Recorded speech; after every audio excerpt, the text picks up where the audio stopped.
Here's a story of Donald Trump talking about how he was just like any other kid starting out. School of hard knocks. He didn't have everything handed to him on a platter. Things may have been loaned to him on a platter.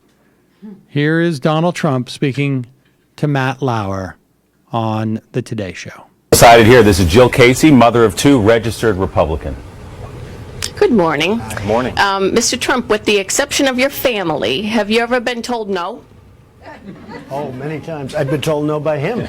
No, many times. I mean, my whole life really has been a no, and I fought through it. I have been, and you know, I talk about it. It's not been easy for me. It has not been easy for me. And, you know, I started off in Brooklyn. My father gave me a small loan of $1 million. I came into Manhattan, and I had to pay him back, and I had to pay him back with interest. But I came into Manhattan, I started buying up properties, and I did great. And then I built the Grand Hyatt, and I got involved with the convention. So I did a good job. But I was always told that that would never work. Even my father, he said, you don't want to go to Manhattan. That's not our territory. Because he was from Brooklyn and Queens, where we did, you know, smaller things.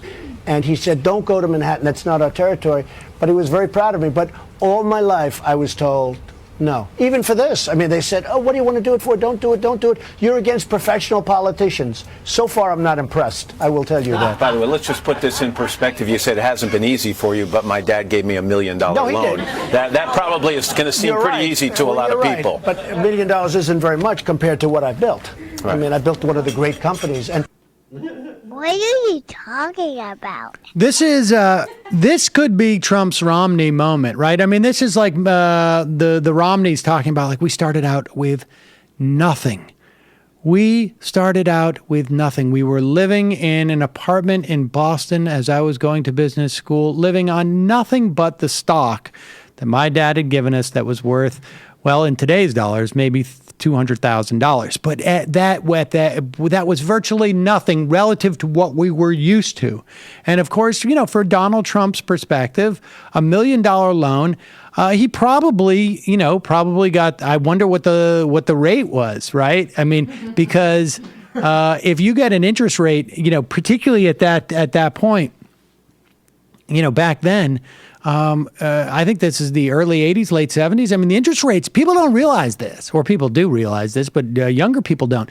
Now the interest rates are like down around like you get a loan mortgage for, I don't know, 4%, 4.5%, 3.5%, depends on where you are or what you're buying.